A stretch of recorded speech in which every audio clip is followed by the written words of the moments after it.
Okay, we have head coach Kevin Young of 6th seed BYU Cougars.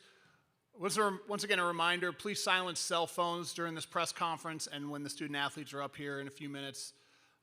No videotaping with cell phones or cameras. And again, once you are called on, please give your name and affiliation before asking your question. We'll start with an opening statement from Coach Young, and then we'll go to questions. So, Coach, welcome. No, appreciate it. Obviously, we're excited to be here. Excited to advance in this tournament and have a chance to keep playing. Obviously, Alabama was a great team, super well coached, and tall task for us. But have our guys feel like we're in a really good mental place, and we're just excited to get to the game. Take questions at this time. We'll start here in the front row middle. Rich Harris from Hoops Prospects. Coach, I thought you have done a masterful job of using your substitutes, and you're as deep as Alabama, really. You go about 11 deep. It seems to me that the pattern has changed in an attempt to improve your defense, I'd say over maybe the last 15 games or so. Is that true, and what is the method to your madness? It's definitely madness because I wasn't planning on playing 11 guys this late in the year, but usually you go the other way. But I think it's just learning the group, honestly. It's obviously a new team. College is new for me, so there was a lot of things that just the whole season's been a huge learning curve for me. As it relates to some of the things you mentioned with defense and stuff, it's turning into that. Yeah, I mean, we feel like, Mawut came in and gave us, kind of somebody who we can put on other team's best, perimeter player oftentimes. And then, Trey Stewart's been able to kind of come in and spell him at times to do that. So we feel like we've always got somebody out there, athletically that can compete with some of the dynamic guards that you got to face. So that's helped. I think just overall, playing as many guys as we have all year, particularly in the last, like you said, 15 games or so, I think it's probably been one of the biggest things that's helped our season just in terms of our togetherness. Everyone, has pushed each other in practice, and everybody knows that they're going to get a chance to go out and help contribute in the game.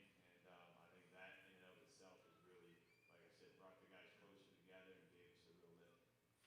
Stay here in the front row, and then we'll go to second row. Then we'll go to the other side. Adam? Hey, Kevin. Adam Zagoria from NJ.com. How you doing? Welcome to Newark. You mentioned the learning curve. Just what are some of the advantages, I guess, of your NBA background? How do you think that's helped you in college? How much of the NBA stuff are you able to use? And how much do you think it helps you recruit, elite players that you have that background? I think probably where it's helped the most is I'm big on reference points, and so in the NBA, I was fortunate to be pretty much every year in the NBA was on a good team that made it to the playoffs and oftentimes deep runs in the playoffs. And so by virtue of that, I mean, you're putting together 100-game plans a season. You're part of that, and obviously geared towards stopping the best players in the world. And so, I reference many of those game plans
Let's go second row, and then we'll go across. Kevin, Rustin Dodd from The Athletic. Same topic, but slightly different. You know, in this era of college sports, and you've been in the NBA a long time, is there a difference between the ways you coach professional players from like a leadership perspective or holding guys accountable compared to the way you handle college guys? I mean, I would say, at least with the group we have, I can't speak for other teams, but I mean, it is a little bit easier to hold guys accountable just because they're not as opinionated. You know, they don't have as much life experience or basketball experience to, you know, bark back as much. And that's no knock on the NBA. I mean, I didn't really run into a whole lot of problems with it, quite frankly, in the NBA. I mean, those guys are pros. They want to win. In that league, you can prove to your players, you can help them win, they're going to listen to you, bottom line. And so that's what I tried to make my mark on, of just being as studied as I could, so that when I said something, the guys would believe it and they would buy into it. Now, in terms of here, similar thing. You know, guys want to win. And so if you can kind of prove to them that, you know, what you're preaching is going to ultimately help them win as a team, and then also individually, you know, help themselves become a better player, then that's how you get the buy-in. And so in a lot of ways, it's the same. I do think it's a little bit probably easier in college. Go to the other side. We'll start in the front row. Eric Jackson with Sportco. Hey, Kevin. Question. Obviously, you have driven a lot of momentum since you've been there with BYU, but curious how much credit you think the donor base deserves for some of that success, aiding in recruitment and other resources. I mean, if you can show me a school who donor bases don't deserve credit, I'm all ears, you know? I mean, that's just what it is. You know, people make a lot of that in today's landscape, but I think anymore, that's the starting point. You know, that's not a separator, in my opinion. It's not, especially as things are changing, right? Even more when you know, that stuff starts getting a little bit more regulated. You know, it's not going to be a needle mover. It's going to be the starting point. And so that being said, one of the reasons I wanted to come to BYU was because of the fan base, donor base in general. You know, that I know a lot of people have school pride, but I think BYU is unmatched, quite frankly, just in terms of how much people love, you know, the school, what it stands for, and the amount of alumni that have come out of BYU who are extremely successful, many of which still live out in Utah. If anyone's been out there, you drive south on I-15 from Salt Lake, and you just see startup after startup, tech company after tech company, successful person after successful person, and those people, most of them went to BYU. And so this place is set up to succeed. I'm definitely riding the wave of a lot of that. But again, I think it's so much more than that. Like, I think what you're seeing, I think anyway, in college sports is you gotta have the whole package. You can't just have one part of it. You gotta be able to, you know, have the funds. You gotta be able to have a blueprint. You gotta be able to have systems. You gotta be able to have player development. You gotta be able to have a style of play. And that's what we're trying to do, is to check all those boxes. Go to the second row on that same side. Hey, Kevin. Alex Schiff from Front Office Sports. I got a two-parter for you. Going back to the NBA, you were one of the rare assistants last year to take a college job. And if you look in the past few weeks, there's been 3 or 4 guys who've done the same thing. Just what do you kind of make of what you did becoming more of a trend? And you mentioned the NBA part, but a couple of those guys mentioned that they almost feel like G League jobs and college jobs are pretty similar now. Since you were in the G League, does that resonate with you? Well, I'm happy that, you know, I'm friends with most of the guys that you mentioned. I talked to most of them actually. So I'm happy that they're getting opportunities to be head coaches and get some stability, you know, for their families. I think that's probably one of the biggest differences in coaching in college versus the NBA is the stability piece. So they're great jobs for that reason alone. So I'm happy for those guys. In terms of the G League, yeah, I mean, I was in that league for a long time as a head coach of 3 different G League teams, and it was a lot different. When I'm actually like the old guy in the room a lot of times now, because that was the D League back in the day when I was doing it. But it is similar because, you know, like the way you get players is somewhat similar. You know, the type of people you're dealing with is somewhat similar. the year-to-year nature of the G League back then. I mean, when I was doing it, it was like week to week. Your best player would get called up on game day, and you'd go out there and play with 6 guys, and you have to figure it out. But I think the turnover is similar. I mean, you can draw comparisons for sure to the NBA, the G League, and college, but I think more and more, like, all those worlds are starting to merge together with similarities. We're going to go row 4 on this side, and then we're going to go across row 3. Michael Cohen from Fox Sports. Kevin, with the exposure that you had to players from different countries in the NBA and the G League, the backgrounds that those players had, and learning about sort of what a player is like when they come up through international basketball versus the United States, has that influenced the way you wanted to put together your rosters at all at BYU, both this year and as you look ahead to future classes? I don't know if that particular experience did that. I think, I was always, thought BYU was a place that could recruit internationally. Just there's a lot of international flavor at BYU. Like, a lot of students, go on missions and come back from a million different countries. And like Yegor's joked a bunch about how many people like speak Russian in Provo. You know what I mean? So I thought, it's a unique place. And so recruiting internationally, because there's also a lot of connections because of BYU internationally. Like, I could probably call someone anywhere in the world and there's going to be a BYU connection. So that was an intrigue. As it relates to, coaching other European players, I mean, we play a pretty heavy pick and roll style of play. I think that's where Yegor has been really good. Clearly has been developed over there with understanding pick and roll reads. So that for sure was of interest and will continue to be of interest. And that's probably where I'd say that's kind of stood out the most. All right, we'll do row 3 right here, and then the next 2 right there. Nope, light blue. Matt Rybaltowski with Forbes. Hey, Kevin, congrats on a great season. There are multiple sports betting scandals in the NBA and college basketball right now, but Utah is a little unique in that it might be the last state to legalize nationwide. So because of that, are your players sort of immune to what's going on? Just what's your macro view of sports betting in this new environment?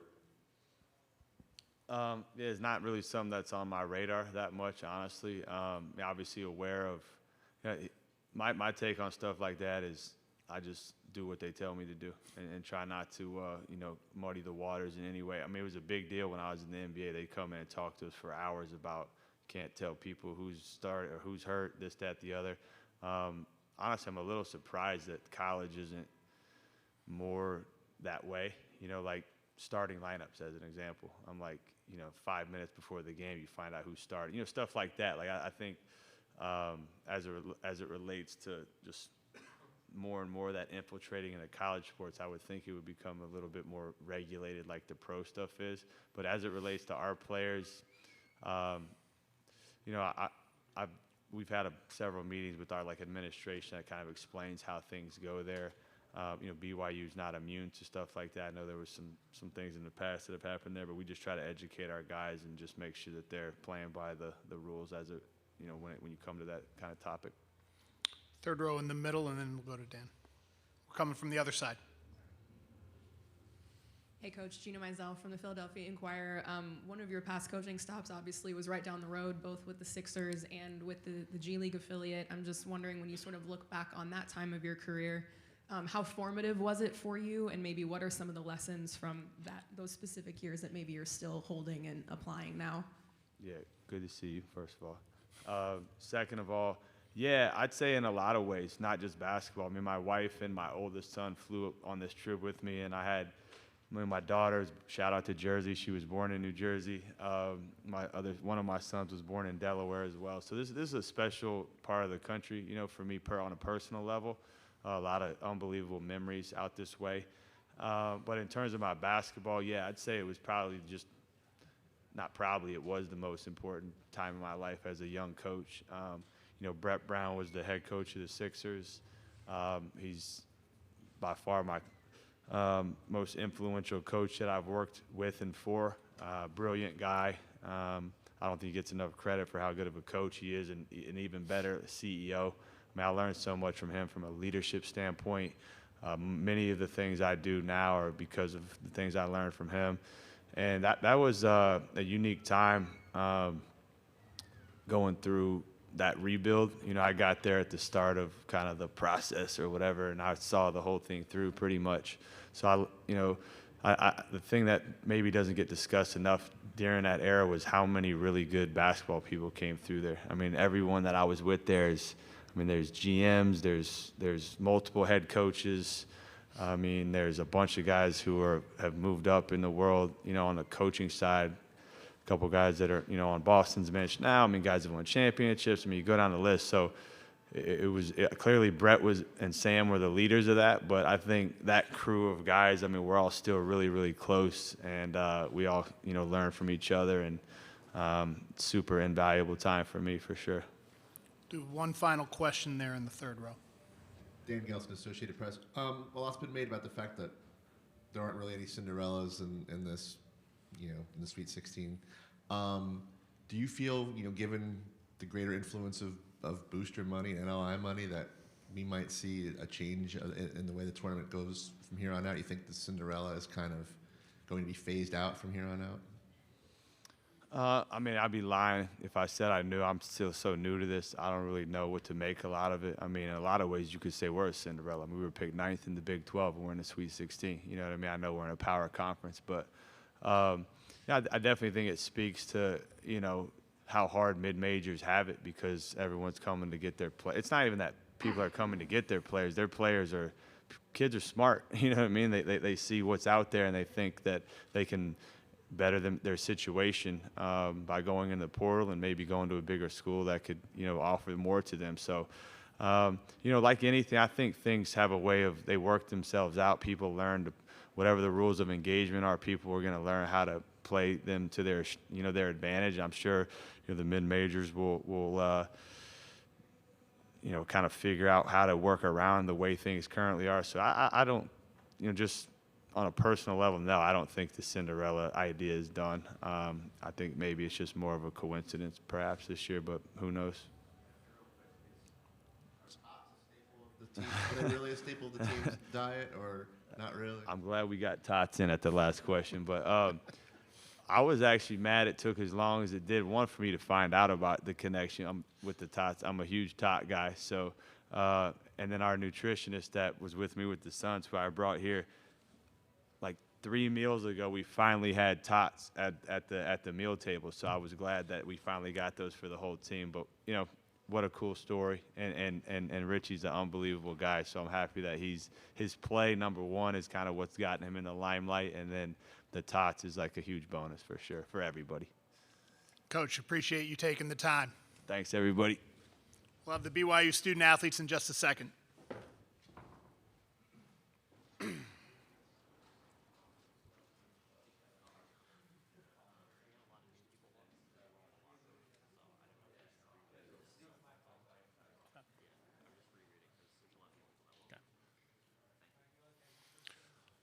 Got about 10 minutes left on BYU's open locker room. So about 10 minutes left with BYU. Just a reminder, a couple other reminders. Please silence your cell phones while the press conferences are going on. Also, no recording of the press conferences with cell phones, cameras, anything like that. The only people allowed to videotape other than Hammond are team videographers and CBS if they are embedded with one of the teams, which I believe they are embedded with BYU.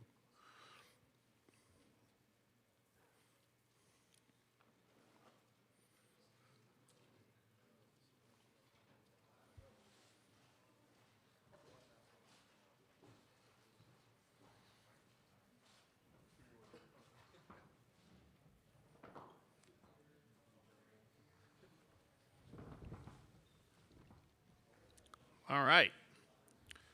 We have Yegor Demon. We have Richie Saunders. We have Trevin Nell. Gentlemen, welcome to Newark. We will go right to questions. Once again, we'll get a microphone to you. Please give your name and affiliation before asking your question. So we'll start here in the front row. Richie, this year you've had a lot more starts, a lot more minutes, and yet your numbers have gone up. That's a statistical anomaly. Usually when you play more minutes, your efficiency goes down. How would you explain that? Yeah, I mean, I kind of just play my game, but I'd say, you know, it really just comes with good people on the court with you, right? Like success for one person goes up when everybody succeeds, like just as a team. But you know, I think it's been a good little. I've just learned so much from the new staff, and they've kind of helped me to get into my spots that help me be effective. But helps to have good point guards that can really get you in that like down and yay. Just have helped me to give me the ball in certain areas. Stay here in the front row. Hey guys, Adam Zagoria from NJ.com. How you doing? Kevin was just in here talking a lot about his NBA experience and time with the Sixers and being in the NBA. How much do you think? How much have you guys learned from his NBA background? Anything specific on kind of where your basketball IQ went up from his NBA stuff, and how much do you think that's attractive to guys like AJ Debonsa and future recruits? Let's start with Trevin, and then we'll go to Yegor on that one. Yeah, I mean, I think it's everything, right? When he first got here, the lingo was completely different from, previous coaching staffs. So we had to relearn the lingo of like what the NBA calls different things. But as a shooter, it's been awesome because every play he runs works. But he's a super competitive dude. He's also super humble. He's always asking us for different, advice just with the college aspect. So I think it's awesome to be able to play for somebody that you can, run through a brick wall for. He has that conviction, and then we just all have trust in him. So I think it's huge. And I think in terms of recruits, like who want to play for an NBA coach that has already been there. We have an NBA, strength and conditioning coach. Like everything down the line is all NBA.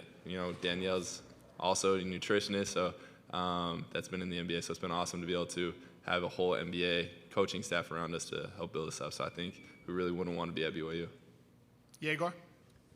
Yeah, coming to Trevin's words, I think it's a lot about attention to details and NBA and focused on NBA wise, right? Just how they do there, they just translate it here. And answering on the question about how attractive it is, me personally, I'm here most of all because of that, because of KY coming from NBA, and this is the coach I want to play for, right? Obviously, and talking about future recruits, I think it's going to be one of the main part of the recruiting, just the status of, as Trevin said, our coaching staff that is all around NBA. We'll go to the second row here. Yeah, I mean, we had different things with we call it like a shake-up. We used to call it snap, and snap is also a back screen. We call that like an OKC. So just all offensive terms are completely different, which sometimes it still kind of trips us up, but it's awesome to be able to have that lingo. And then we've all kind of dialed in, especially at this point. So it's gonna be awesome for next year going forward. Go second row, then we'll go to the other side of the room. News. Richie, you grew up a BYU fan. How meaningful is it for you to kind of have become the face of this BYU team now in the Sweet 16, something that the program doesn't really do a lot historically? I mean, just for your background as a BYU fan.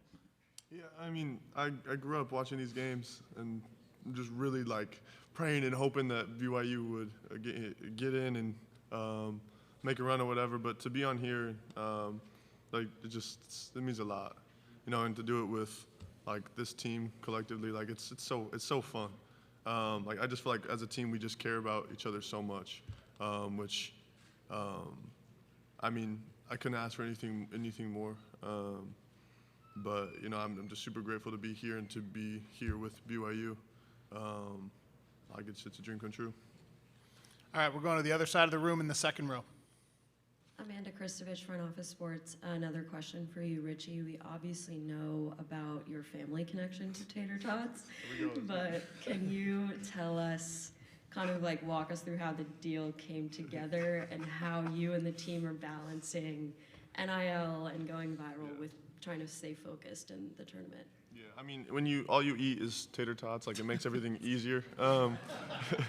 No, yeah, it definitely is. It's for everybody listening. Yes, it is true. But just touching on first part of your question, right? So, I mean, a tweet came out, I guess, a couple weeks ago, kind of went viral. It was just saying, like, yada, yada, yada. Also, Richie Saunders' great-grandpa invented tater tots. And for some reason, some ESPN announcers during the Big 12 tournament kind of lashed onto that and kind of were talking about it during a game. I think it wasn't even one of our games, but it just kind of blew up from there. And then just kind of Ore-Ida, the company, the tater tot company, like we just reached out and we kind of figured out the deal from there. And it's been a super fun partnership. It's been so random, but so awesome. They've been super good. And,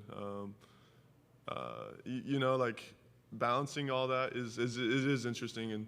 And especially during a time like this where your focus needs to be so high. You need to be so focused and dialed in.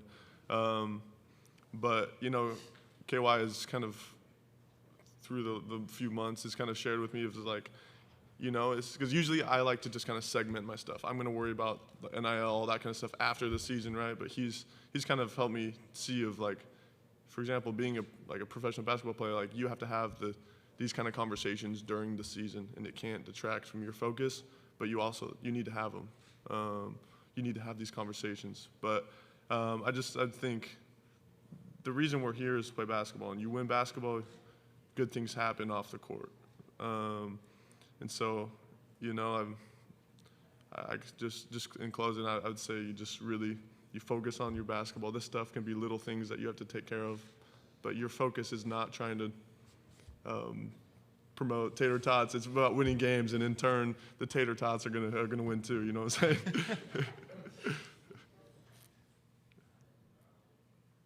We got a question on this side, third row. Associated Press. Just to kind of follow up on that for Igor and Trevin, Coach was just up here and he said you guys had just started eating tater tots this week. Is that right? At team meals? Is that right? We'll start with Yegor. First time. First time you had a tater tot, period. Yeah. What'd you think? It was good. It's potato, I guess. I found out that it's potato. I always thought it's something sweet. Yeah. Trevin? I mean, I grew up eating tater tots, but yeah, it's kind of funny to have tater tots kind of be like the whole thing with the whole team now. And, you know, every single time we go to team meals, we're always joking about, oh, where's the tater tots? But yeah, it's, you know, shout out to Richie, shout out to his great grandpa, honestly. So we're glad that it can stay in the family business. Serious note, but I mean, like, how important is it for the future of the college athlete to be able to cash in right away on something that's trending, something that's buzzing, and supplement income or supplement, you know, free food or whatever it is that your deal is, you know, to be able to go forward with something like that, NIL money and NIL deals and. Yeah, I mean, a lot of it comes on the companies. If they, like, I think Ore-Ida has done a really good job because they jumped on the ship real quick. They flew out a team in Denver when we were there. You know, like, I think a lot of it is up to them of if they want to try to cash in, just like I feel like they have. Like, tater tots have been sold out in Utah County this whole week. We'll stay in the third row. Yep, on this side. Matt Rybaltowski with Forbes. Congrats on a great season so far. Tomorrow's game is being compared to this classic game from 1990 when Loyola Marymount beat the defending champion Michigan Wolverines 149 to 115. Because of that, how shocked would you be if both teams score 100 tomorrow? And do you need to play at that rapid, fast pace to beat Alabama? Why don't we start with Trevin on that one? Yeah, I mean, shout out to Alabama. Like, they're a really high-octane offense. They have really dynamic guards. They're really well coached. So I think it's going to be both fun to play a team from the SEC and fun to play a team at that caliber. But I think I would be shocked. I feel like we're both, especially we've been really focused on defensive, you know, strategy, defensive mindsets to try to slow them down. But again, like, we're both, you know, 1 and 2 in, I think, offensive ratings right now. So it's going to be definitely a high, fast-paced game. But I'm excited to, you know, hopefully be able to play some good defense, not have it 150 to 149 or something like that in the 1990s. But yeah, that would be awesome. And Yegor, you want to answer that question as well? Yeah, in addition to what Trevin just said, I think it's important for us just be focused on our basketball and not changing anything in how we play, and try to play good defense and make them score less than us. We'll take one final question here in the fourth row. This is for Richie and Trevin, both hometown kids. It's been 14 years since BYU was in the Sweet 16. Where were the two of you guys 14 years ago in 2011? And what does it mean to finally be back in the Sweet 16? Let's start with Richie, and then we'll go to Trevin. Trying to do some quick math here. I was, what, 8? I remember watching them, though. Like, it's funny because now some of those guys are on our staff and stuff. But, I mean, yeah, I can remember watching these games and just being super excited for them. But, yeah, I think I was in middle school. Yeah, people probably joke that I was probably on the team. I wasn't going to say it. But no, I don't even remember. I probably was, in school watching them, trying to sneak my phone and try to, tune in. But I know I've been talking to Jimmer a ton. He's given me a ton of help, a ton of advice for the first 2 rounds, and then called him again on Monday, and he gave me some advice going into the Sweet 16. But again, just like Yegor said, we got to play our brand of basketball. At the end of the day, Alabama's going to play theirs. We're going to play ours. It's going to be a fun, fast-paced game, and I'm excited. I'm grateful for this opportunity, and grateful for Cougar Nation. We had I feel like a hometown crowd in Denver, so it was really fun to play up there, and especially kind of rewrite history again. What Jimmer, he won 2 games in Denver, and then the Sweet 16. So it's fun to write our history, but kind of replay that history as well. Okay. Gentlemen, we appreciate you taking the time. Thank you.